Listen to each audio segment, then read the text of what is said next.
Hi, everybody. Welcome to today's SEJ webinar brought to you by our partners at GatherUp. Today, we're going to be discussing how reviews drive local SEO success. And these are insights from 1,200 consumers. With me today, I have Mel Attia and Alexia Plattenberg of GatherUp. I'll let the two of you say hi real quick, and then I'll go over some basic housekeeping before we start the webinar today. Well, hi, everyone. Thank you so much for having us. We're really excited to unveil this research with you. Hi, everyone. Thank you so much for being here. I know a busy time during the holidays, so we appreciate your time and excited to share all the great information we've learned. Excellent. Thanks so much. So for those of you that are attending an SEJ webinar for the first time, we do have some interactivity that we offer. First of all, there's a chat room. So I believe Jonathan has already started some discussion in the chat room, but please feel free to go ahead, drop your name, your location. We have people coming in from all over the US, North America, all over the world. So go ahead and do that. And please feel free to interact with each other there. Also, you'll see below the slides are some emojis. So as Alexia and Mel are presenting, give us a smiley face, give us a heart, whatever it may be, raise the roof. Just show your support for this great presentation today. After the presentation is over, we will be having a live Q&A session. So I highly recommend that if you do have any questions that pertain to the information that's shared in the slides, go ahead and ask that question in the Q&A box. Then we'll be reading over the questions and answering them live afterwards. Speaking of interactivity, we also have 3 polls today. So in addition to asking questions and hitting the emojis, highly also recommend and ask everyone to answer the poll questions. This will give Alexia and Mel great feedback and insights on your experiences with reviews and local SEO. Last but not least, we do have some handouts. It looks like we have, let's see, Beyond the Stars and also scheduling a demo. So they'll be going over that in the presentation today. And that's everything from my side. So I'm going to skip out and I'll be back with the poll start. All right. Well, things off to you too. Thank you. Thank you. Well, thank you so much for having us today. So excited to be here and present this research that we did in November.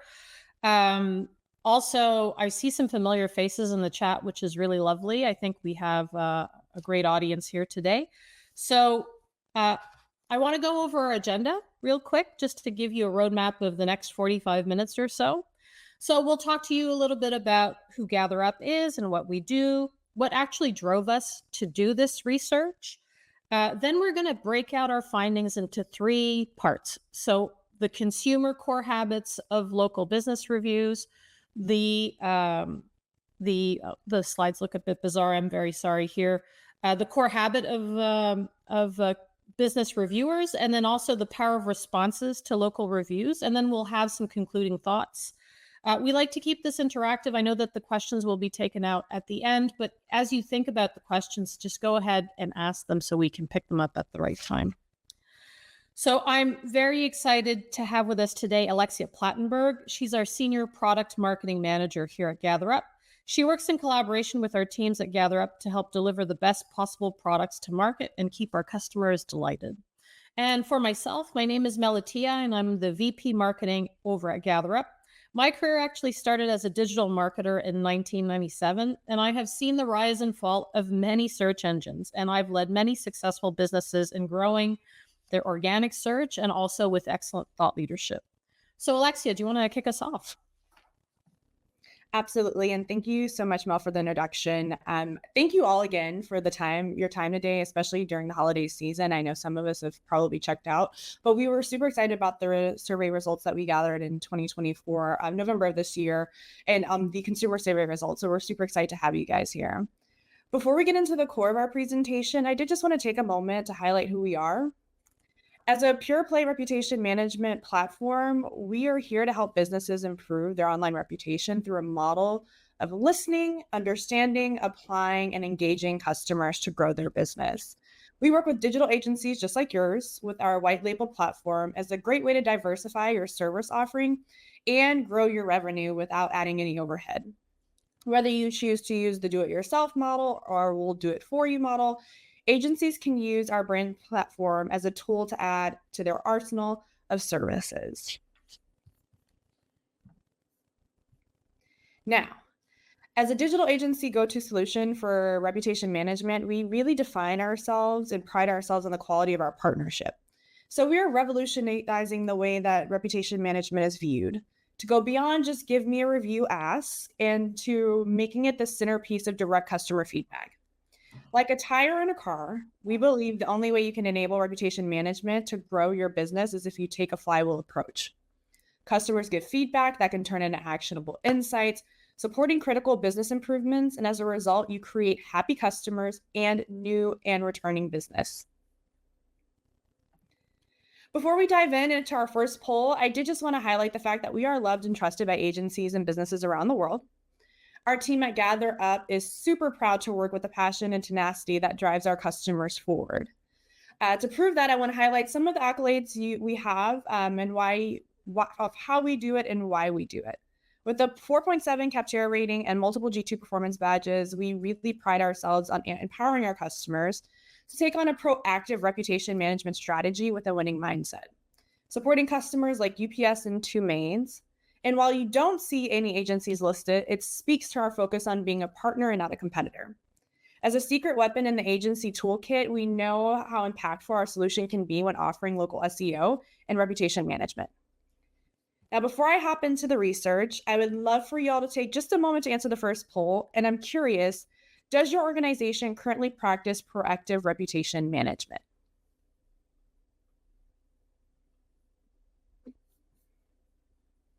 Let's take a look at So the poll is launched. This is a fairly easy one. We have yes, no, or unsure. So it will take a couple seconds for everything to update on our end, and it looks like the results are coming in already. So, Hey.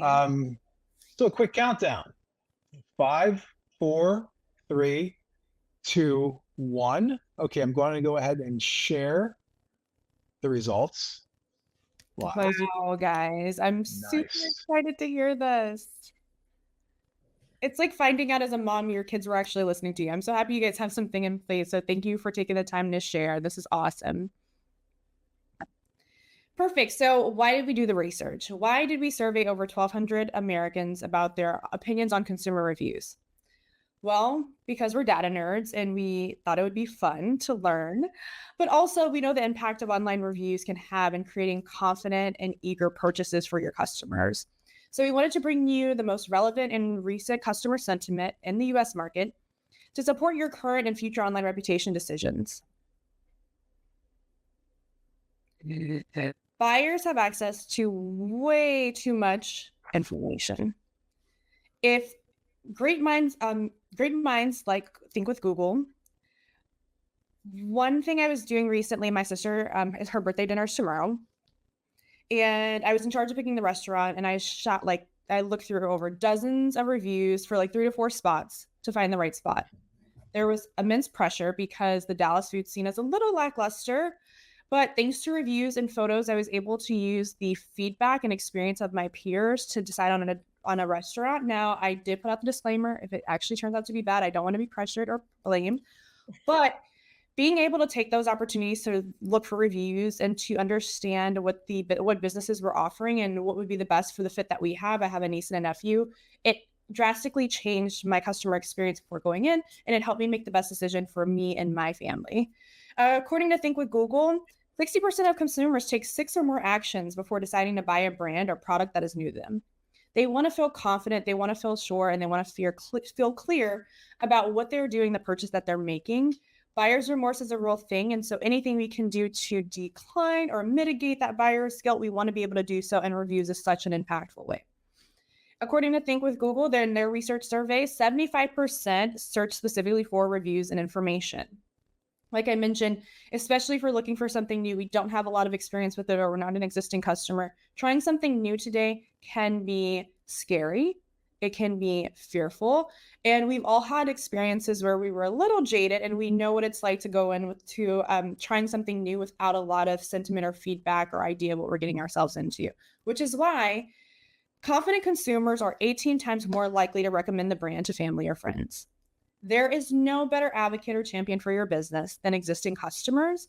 And so being able to leverage online reviews and online reputation management can be huge for not only sustaining your business and existing customers, but for growing your business as well. So if you have more reviews and a higher star rating than your competitors, you stand a better chance of outranking them. As I mentioned earlier, I did go through dozens of reviews, but only for the top 3 or 4 for my search. And so that SEO value that they created simply by creating and prioritizing online reputation management not only helped them get a customer, but it helped them build a confident customer. And so reviews matter to local SEO. The more reviews you have and the higher your star rating, you stand a better chance of outranking your competitors, which in today's advertising world, that is better than having to spend hundreds of thousands of dollars trying to show up on the top of the page. So again, can't emphasize that enough.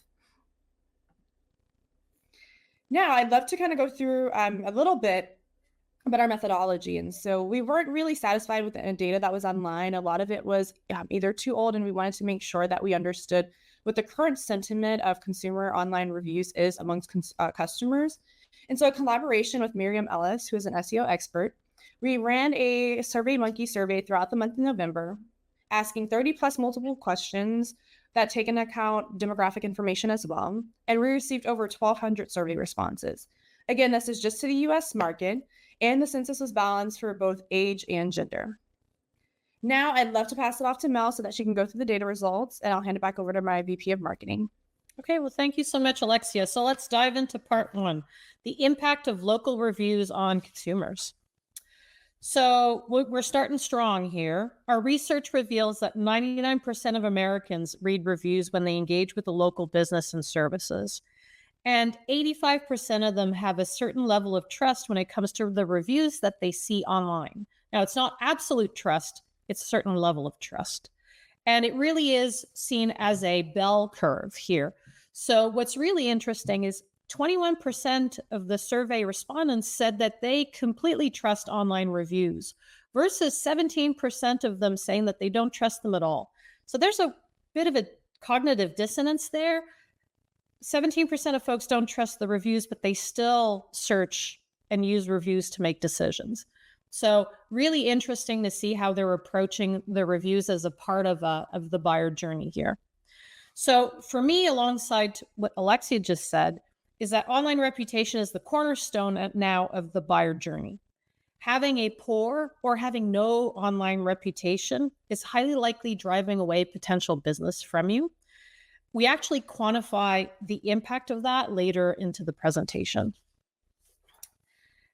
Now, we wanted to compare, one of the questions that we asked in the survey was, how much do you trust personal recommendations versus online reviews? And of course, people trust personal recommendations the most. 45% of respondents said that. But 31% of respondents told us that they trust online reviews as much as personal recommendations. So what does that tell us? That tells us that if businesses take the time to really sweat the details and deliver excellent service, this has an impact on 2 fronts. It has an impact because of their direct current customers, which will actually talk to their friends and family and recommend that business. But then also having a great online reputation helps them extend their reach into an audience that they're not immediately connected to right now, but is looking for a solution like theirs. So the 2 of them really have to work hand in hand. Now, no surprise here, we also asked them, Peter, it's because we're hanging out in the same place. It doesn't, virtually speaking, we're here with you in the webinar, but good catch.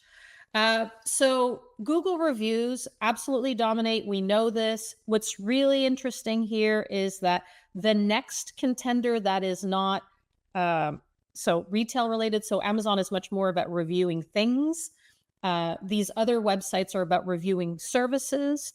So Yelp has 40%, and then Facebook. So really, if you were to prioritize your review management strategy, I would prioritize Google first to begin with, but I would not neglect all of the niche websites out there. The WebMDs, the Nextdoors, the Yelps, they matter a lot as well, and they're part of the buyer journey. And Google dominates because currently they dominate the search space, but that could change. So the other question that we asked is, we said, okay, when you look at a review, what do you look at first? And this was an open sort of select as many of the things as possible that it applies.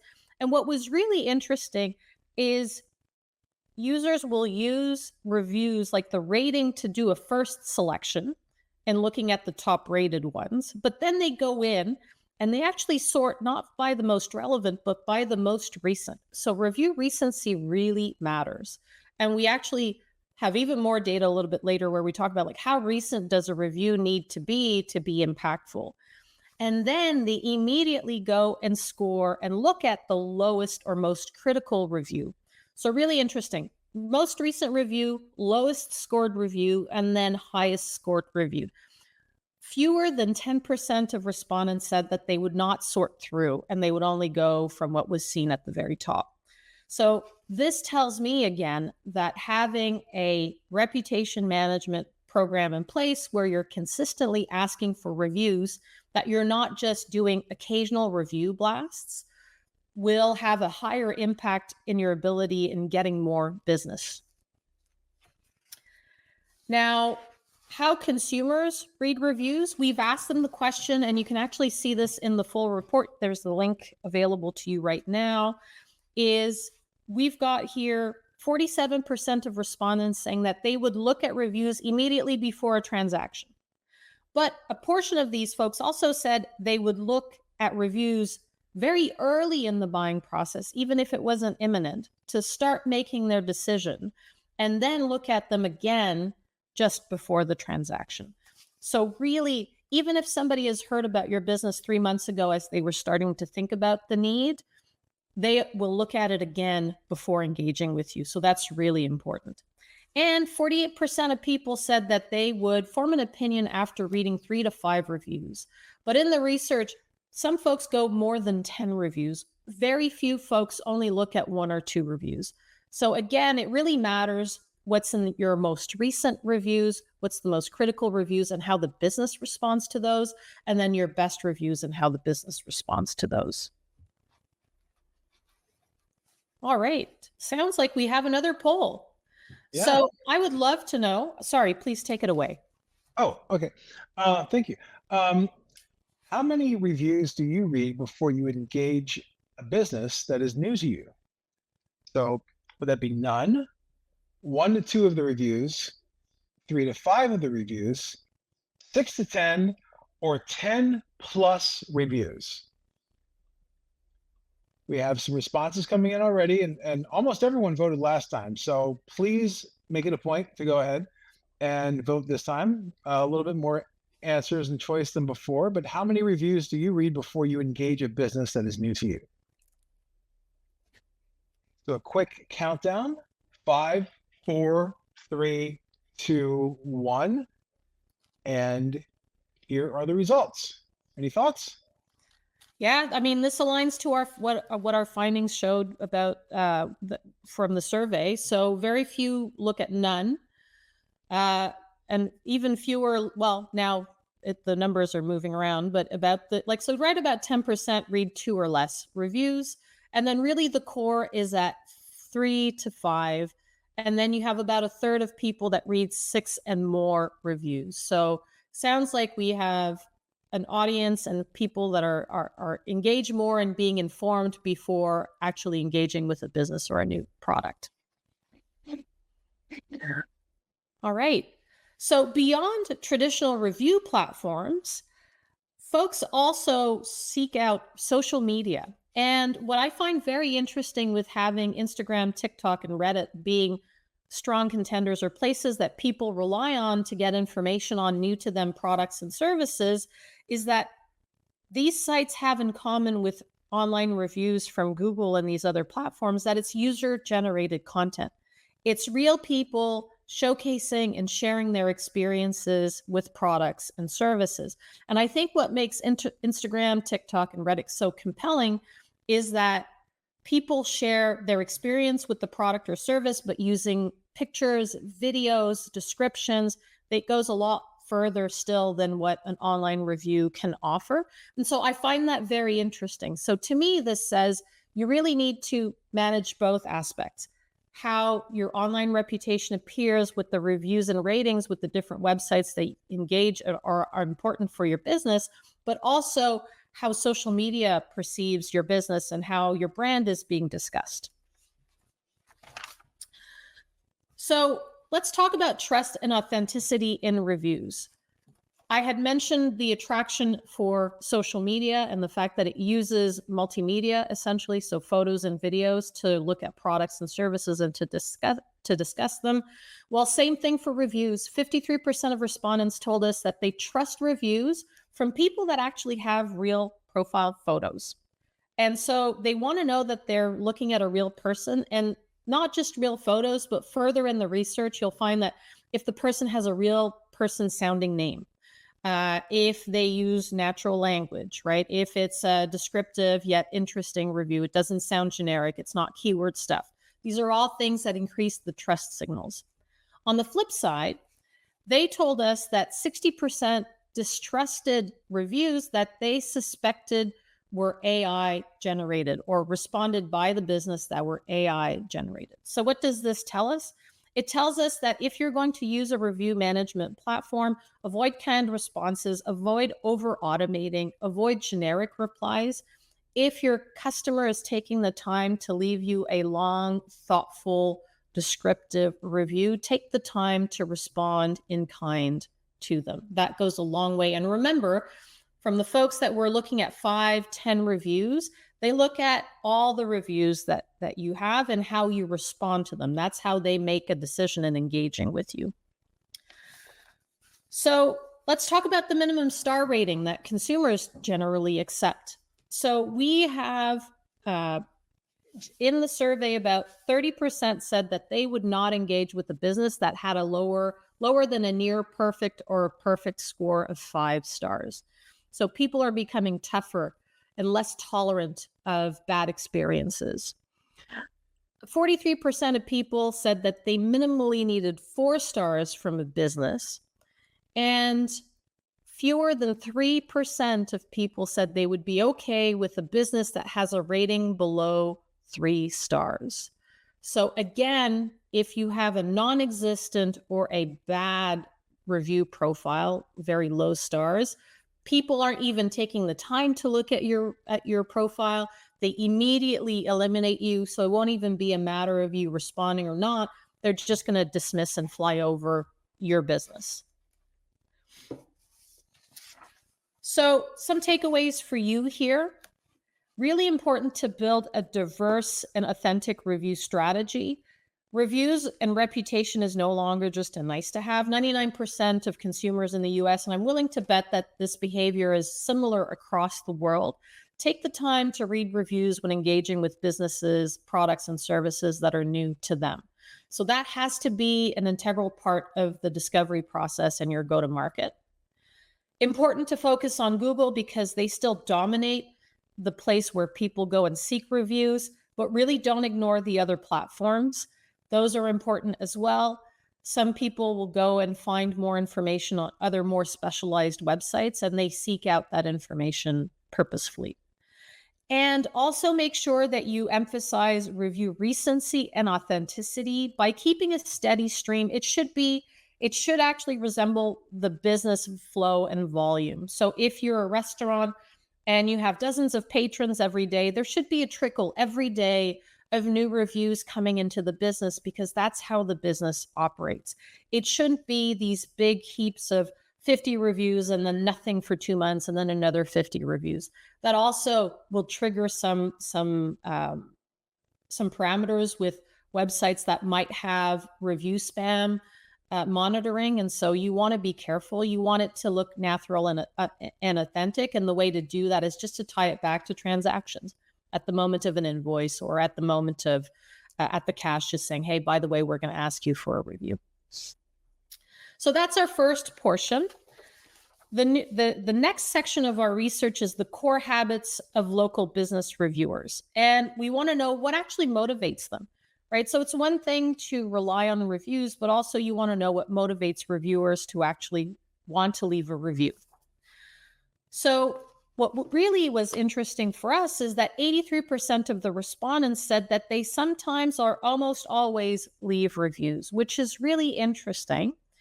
But then why aren't we just smothered with reviews all the time if that's truly the case? And they shared with us that they want to, but generally they need proactive nudging. So they need you to ask them, they want to, but they'll forget, right? Life gets busy. I don't know about you, but I'm going to go on my cell phone and I might get a notification or a pop-up that will divert me from my original intent.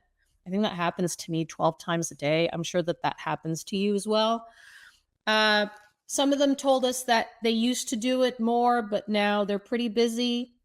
What really surprised us is that about 30% of people said that businesses are just not asking them to leave a review. So that's an opportunity left on the table right there. Some of them told us that they reviewed almost all the businesses that they visit and frequent all the time. So how do you get back top of mind with them to get them to leave these reviews that are so important and critical in getting ranking and in getting foot traffic? So to do this, actually, you know what? How little are people being requested to leave reviews? Some folks, 42% of people haven't actually been asked to leave a review in over a month. What's encouraging is about a third said that within the last week they were asked to leave a review, which is great. About 28% said this month, which is good. But anything after a month, I mean, people forget what has happened. They might have a general recollection of the sentiment, but it certainly won't be as powerful. And they'll probably not remember or not be able to leave you a genuine or interesting review. So in terms of timing, 66% prefer same-day requests. And this is where I think stacking and layering is so important. So most folks want to be asked at the time of service. I'm sure that this happened to you. You go to the hardware store, they give you your receipt, and then they kind of circle at the bottom of the receipt and say, scan this QR code, leave us your thoughts. That's a first step there. They also want to be reminded the same day or within the next few days, but not really further than that. So make it fresh. If it's for delayed transactions, so for example, if somebody has traveled and you want to ask them about their experience at the hotel or with their transportation, at the time of service, not really relevant, but you may still want to ask them at the time, or at least let them know that you'll be asking them. But leave a few days so that they can kind of decant and then come back to you. So the preferred methods to ask for reviews, of course, the majority said email, in person. So these two need to be used together. Phone call, surprisingly, came in third for us. After that, asking through social media. Yes, Rianne, the presentation will be recorded. And actually, I think you can get a copy of the slide deck right now.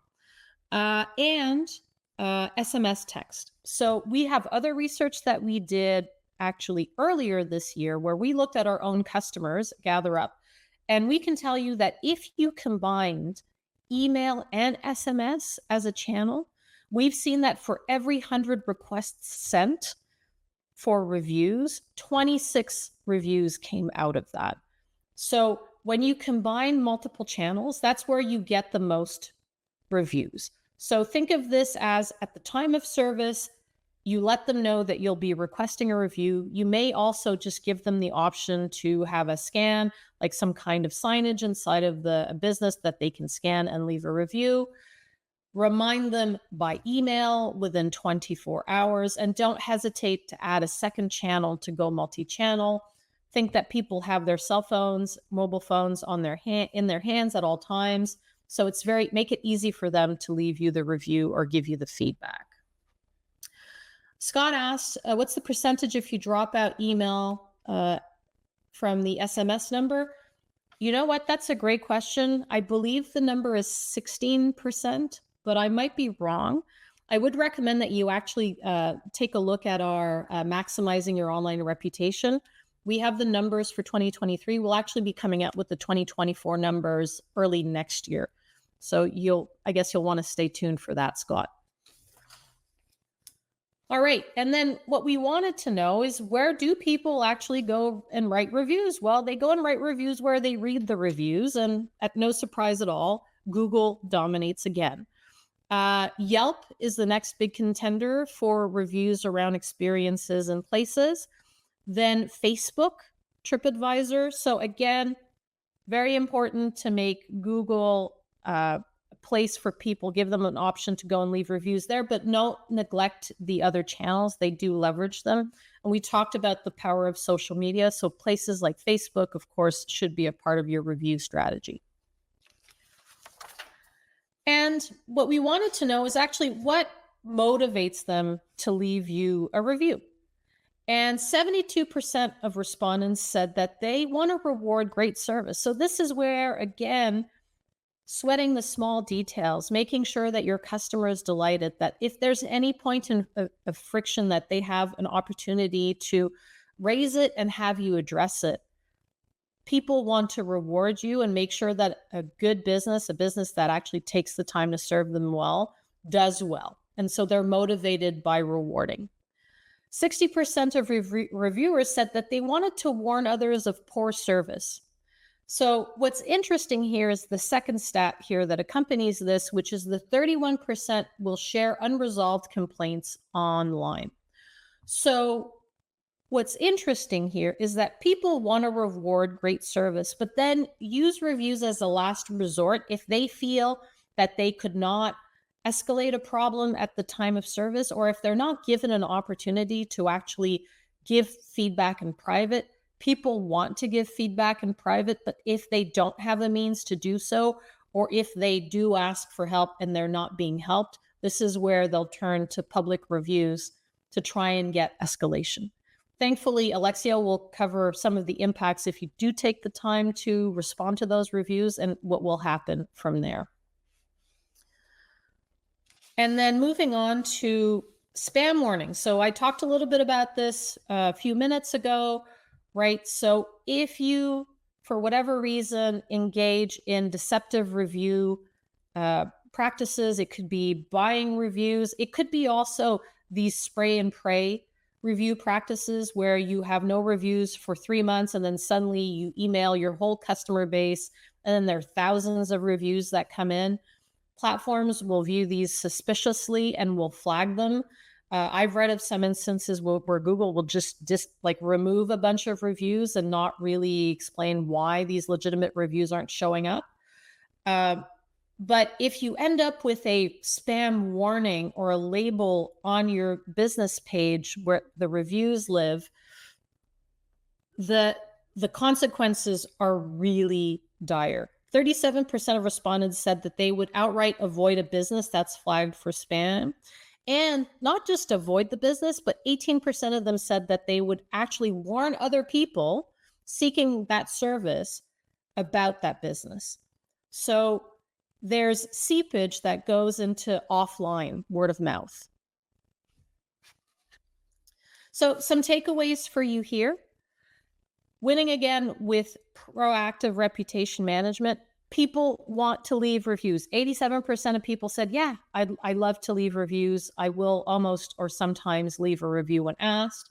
Make sure that you leverage recency and go multi-channel. So ask when the experience is fresh in the mind of the customer. Most people are rewarded or motivated to reward great service. So make sure that there's a great experience. Businesses are not perfect. Errors can happen. If you want to avoid escalation, then give them a way to reach you privately and give you that feedback privately so that you can actually address it. And think of folks that actually air grievances through reviews. They do this as a last resort. And of course, avoid engaging in bad review practices. They're so important in the buyer journey, but you need to earn them legitimately by providing great service and having your customers actually leave reviews. You can't game the system. The system is very good at detecting deceptive practices. All right, we're on to our next poll. Great. I'm going to go ahead and launch our final poll right now. Does your organization currently practice proactive reputation management? Yes, no, or unsure. Does your organization currently practice proactive reputation management? Really interested in seeing what people are going to say. Yeah, same here. Yeah. We have a bunch that have come in already. And if you haven't voted yet, please go ahead and do so now. Yes, no, or unsure. Do you practice proactive reputation management? I'm going to go ahead and share the results. That's great to read. I'm very happy to see that. More than half proactively manage their reputation. Now, there's a great opportunity here. I mean, you can consider your competitors or your clients' competitors having a similar attitude. About 57% of them actually proactively engage in reputation management, and about 40% of them don't. So how can you give a competitive edge to your customers and to your business by adding reputation management and leave the others in the dust? I would love to hand off the third part of the statistics to Alexia. So Alexia, do you want to walk us through the power of responding to reviews? I'd love to. But before I get started, I'm really curious, and you can respond using an emoji. How many of you have ever gone on a date with someone who has absolutely never texted you back? I want to know how possible that is. And if it is possible, I need you to tell me all your secrets, because that's amazing. But in most cases, you can't continue to build a relationship with someone if they're not present or responsive. The same can be said about review response, and surveyors feel the same way. Online reputation management is part of an ongoing customer service relationship. Good or bad, we want a response. When searching for a business, 82% of surveyors said that they will choose a business that actively responds to reviews online. Are there any married people in here? You don't have to respond, but if you're married in a relationship, have someone you care about. If I told you that you had better success with an 82% chance of getting a yes if you asked them something, would you pass up those odds? Exactly. So why are we not responding to online reviews? 92% of surveyors said that they believe responding to reviews is a part of the customer service experience. I think all too often businesses think that customer service is reactive and it's what I can do to resolve a problem, or it's what I can do to help facilitate the operations. But customer service is going to be one of the most connected, loyal relationships your customers have. And so prioritizing that also means responding to reviews in a sincere and human way that can give you a big advantage against competitors. So despite what worried clients may think, a complaint isn't the end of the world. As an athlete, my coach would always tell me, I'm yelling at you because I know you can be better. You should be worried if I am quiet. And so most of the time customers are complaining to you, it's because they actually want something to be fixed and they're giving you the opportunity to do so. 73% of surveyors will give a second chance if they get a thoughtful response, not just a response, but a thoughtful response. 54% will update their negative review after a resolution, and 59% won't return if ignored. In such a competitive market today where there are tons of competitors and consumer products to choose from, can any of your customers really avoid to ignore customers and lose potential business? I don't think so. Now, I mentioned earlier, good or bad, responding can only help you. While most businesses tend to focus on negative reviews and responses, the positive reviews deserve a little love as well. This goes back to our dating example. You can't really nurture a successful relationship with one-way effort.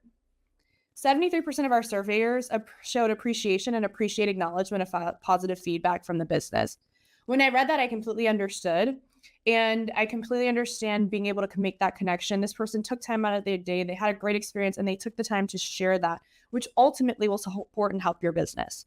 I imagine it this way. I play a pickup game with Michael Jordan, and Michael Jordan goes, "Hey, Alexia, good game." Am I just going to walk away and ignore Michael Jordan? Probably not.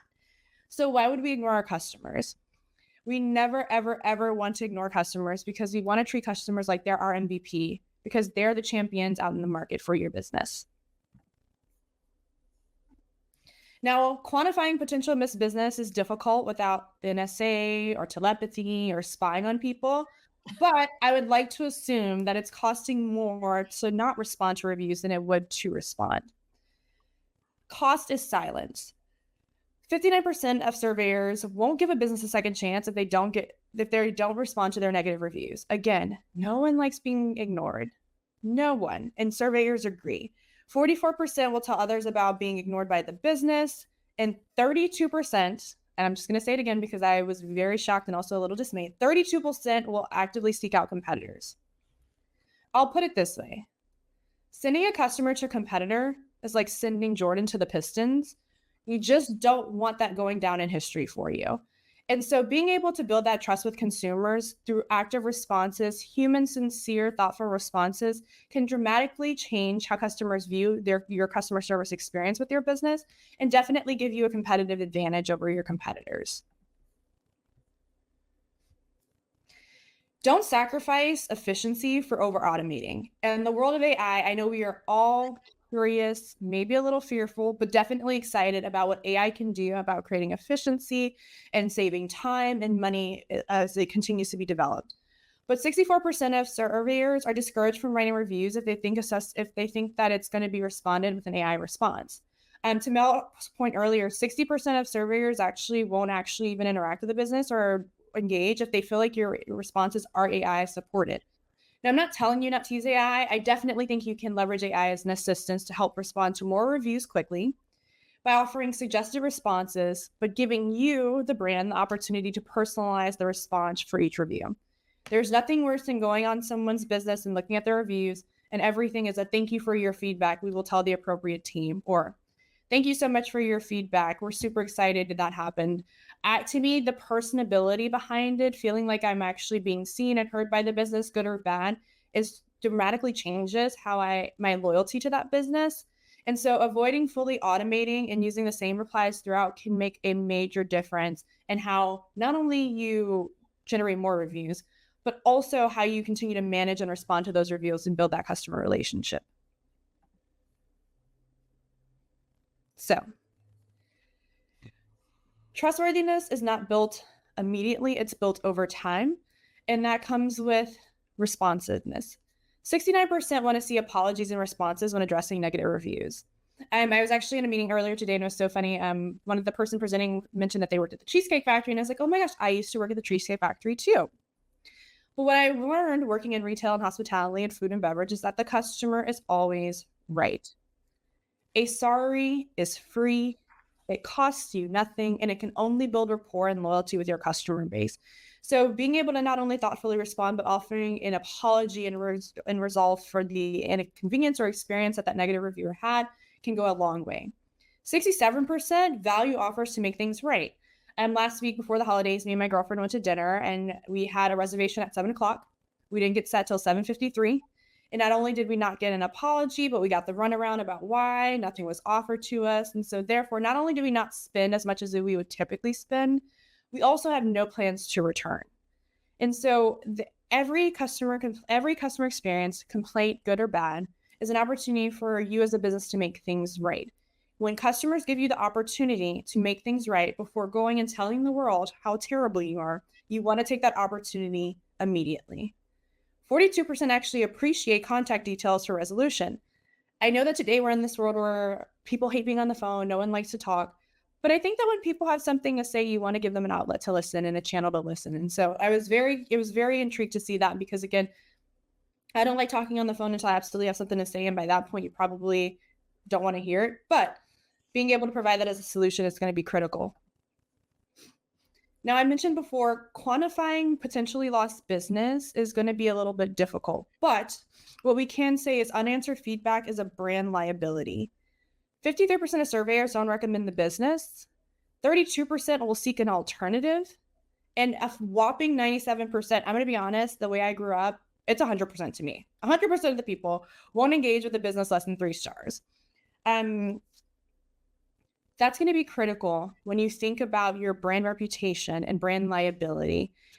It goes back to the flywheel that we mentioned earlier. It's not just about give me a review. It's not just about thank you for your review. It's about creating meaningful and human interactions with customers that can lead to growth for your business and overall customer lifetime value. So a few things I'd love for you guys to take away. Trust and loyalty are critical. Active review management builds lasting relationships with your customers. And I'm so delighted and I'm so happy to hear that over 55% of you already have a strategy in place. And over half of you are also already have a platform that you're utilizing. So you're already there. Just have to continue with these steps. Second chances are a must. Everyone loves a redemption story. So thoughtful responses transform negative experiences into actual loyalty. Being able to address a complaint, going back and resolving that complaint can easily take you from an initially 2-star up into a 4 or 5-star simply by taking the time to respond and engage with a customer and provide a resolution. Modern customer service is going to be necessary. Reputation management is integral to service excellence, and customer service does not stop at the point of transaction. And proactive strategies. As I mentioned earlier, I think that it's so easy to be reactive when it comes to online reviews. A lot of the times I've spoken to clients in the past and it's like, oh, well, I'm coming to you because now we have a problem. Now we're getting negative reviews. Proactive is best. You want to completely avoid ever having to be in that situation. And so timely review acquisition and personalized responses can definitely help you drive growth. Before I hand it back off to Mel, I just want to say thank each and one of you again for attending the webinar. I'm very grateful that you're here during such a busy time. And I hope that the data that us data nerds gathered for you is as impactful to you and your knowledge and how you think about your business as it was for us. So I'd like to hand it back to Mel to close this out. Well, thank you so much, Alexia. So if you want to read the full survey results, it's live on our website. You can find it on our resource center. You could also scan the QR code, and I believe there's a link in the handouts for you that you can use. One last time before we dive into the questions, I want to tell you that we are loved and trusted by thousands of agencies and businesses around the world. You'll notice that we don't have any agency logos on this slide, and it's for a great reason. We're their secret weapon for local SEO and reputation management. In addition, we're proud to count many brick and mortar businesses and services among our distinguished clientele. And I am very curious to see your questions and your reactions to these findings. Is there anything in here that you saw that really surprised you, that you did not expect? I see we have a bunch of questions already queued up. Yes, we do. Yeah. Thank you so much for all of that data. Like so much data, so much information, a lot to digest. One question that came in that has directly SEO oriented is, have you seen a direct correlation between actively managing online reputation, specifically focusing on Google business profile reviews, and improvements in local SEO rankings and visibility for local businesses? So this is a 2-part question. Let's start with that part. Have you seen any direct correlation between Google business profile reviews and improvements in local SEO rankings?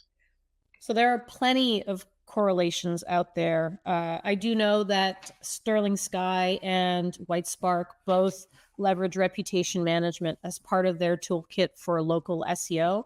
And, review volume matters. The star rating matters a lot. The quality inside of these reviews with photos and with, for example, for restaurants, having pictures of the menu, actually seeing the venue where the service is being provided, or actual photos. So all of these elements together does help within your local pack. We don't have quantified data to say if you do these specific things, you'll for sure be in the 3-pack, but having an excellent reputation does go a long way. It's great to hear. Also, the second part to this question is, do you have any suggestions on how to effectively generate those reviews for home service businesses, such as HVAC, plumbing, etc.? In our maximizing your online reputation, we actually research that we did. We have a whole section devoted to HVAC. I don't remember the numbers off the top of my head, but if you go on the GatherUp website, you can actually download the report and you'll see the tactics and strategies.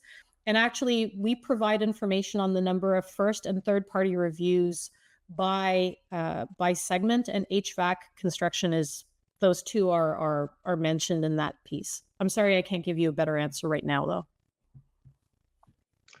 Excellent. Thank you so much. The next question that came in was, you had mentioned that 3-star reviews are quite trusted. Do you feel that consumers trust 3-star reviews because they may assume that there's chronic complainers out there that are basically bringing down the overall score?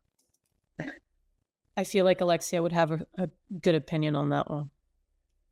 I was reading the question at the same time you're reading it. Do you feel that consumers trust 3-star reviews because they assume there may be chronic complainers in the mix bringing down the score?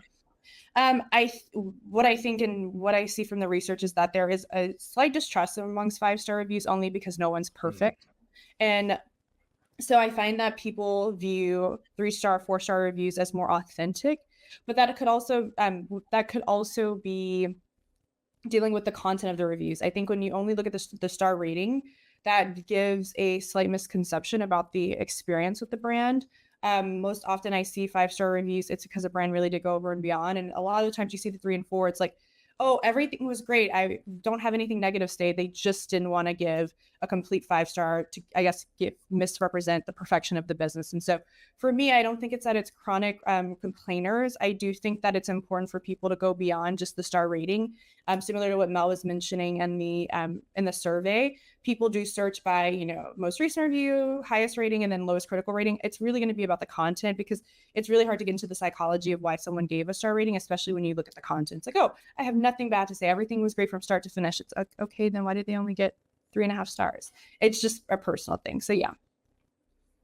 Great. Next question is interesting and very timely.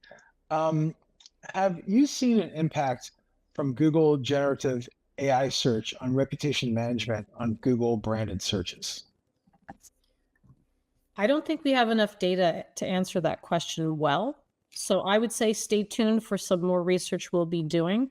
But as of now, actually, Michael, our CEO, did some searching earlier this quarter, actually, and noticed that generative AI seems to rely a lot on directories and articles that will have sort of like a top 10 or a top 100 type directory, and will kind of aggregate similar information to come up with a type of result. So, but I don't have enough data to answer confidently, but that's a good question and something we should look to answer next year. Yeah, very early on in that. Also, there's a question that came in about Yelp. Do you have a strategy to generate reviews on Yelp with your software? Since Yelp is very, I guess, defensive or aggressive when it comes to solicitation, Yelp may consider direct requests themselves to be solicitation. Yeah, so we don't enable Yelp review generation through our platform simply because they're very litigious about that. They are very defensive. They don't even want businesses to solicit in person and say, hey, please leave me a positive Yelp review. They want the reviews to come in organically. And I think that this segues well with another question or chat that I saw come through where somebody was like, can I just get one or like person to give me one review and then I can just aggregate it across all of these different websites? And I believe the same motivation for Yelp wanting to be protective of their reviews is the same as the other ones. Third-party reviews belong to them. It's on their website. It's their own content. You don't own that one. First-party reviews, you own it. You can do whatever you want with it. But sites like Google and Yelp and Nextdoor, they want content that is unique to them. They don't want duplicate content that's just copy and pasted from everywhere. So I think that they want to protect their proprietary data. And fortunately and unfortunately, if an important directory has policies around how to generate reviews and they want to have purely organic review generation, then the ideal outcome is to listen to their process and abide by the rules. It's a very good point about them owning that content. Exactly. The difference between first party and third party content. Another question that comes in is when looking at other platforms, I would say this is especially in the SaaS space, has Reddit become more important than G2 or Capterra at this point? I can't answer that objectively. I will say that personally, I would say yes, only because G2 and Capterra incentivizes review generation. And so myself as a B2B tech buyer, I actually want to have the real information. And I feel that there might be some bias in this platforms. I do think though that G2 does a good job when you actually take the time to leave a review. It's super detailed. It's not just a star rating in a paragraph. They ask you many different dimensions of the software, the usability, the service, the discovery, the pricing. So it goes very deep. So I think that the quality of the data on G2 is better, but at the same time, I do think that what's good with Reddit is that it feels unfiltered and it feels like authentic. I do just want to piggyback that answer, Mel. One thing you'll want to consider as well, based on the customers who might be considering Reddit as a platform, you'll also want to consider the user. So for me, when I think about G2, it's most often going to be a buyer or decision maker, someone who's looking to implement the tool across their operations for whatever reason, versus a user. Reddit is really good for people who are using a platform, like engineers, developers, things like that in our space. And so I would say it's really going to each platform will vary depending upon the person you're trying to communicate to, and that's going to play a role for sure. Yeah, that's a great point, Alexia. I guess it depends on the buyer journey, the process, and is your buyer your end user? Absolutely agree with you. I think Reddit is a lot more the end user. G2 will be a lot more the decision makers or the leads in the project implementations, and they'll rely on those channels the most. And I'm sorry, just one more thing. I will say this personally in my experience, what I have found is that Reddit actually just does a better job of organic review searches. And so if you're looking like for feedback on a platform or a tool, oftentimes I find that Reddit comes up better than G2, and those conversations are filtered better. And so that's another thing as well. So who knows what will be a year or 2 years from now in terms of how G2 and Capterra respond to that. But Reddit is definitely a growing platform and definitely one you want to be monitoring and managing on behalf of your customers and clients. Excellent. 2025 may be the year, right? Well, I guess 2024 to a degree was the year of Reddit. Mel and Alexia, thank you so much for the presentation today. And we usually end our webinars, our SEJ webinars, with the next upcoming webinar dates and presenters. But GatherUp, you're the last webinar of 2024. So thank you very much. Thank you for doing this today. Really appreciate it. Appreciate all of our attendees that stayed on today, interacted, everything else. And happy holidays from the team at SEJ and GatherUp, and have a happy new year. We'll see you in 2025. Absolutely. Thanks, everyone. Really appreciate this opportunity. Thank you so much. Bye-bye. Bye-bye.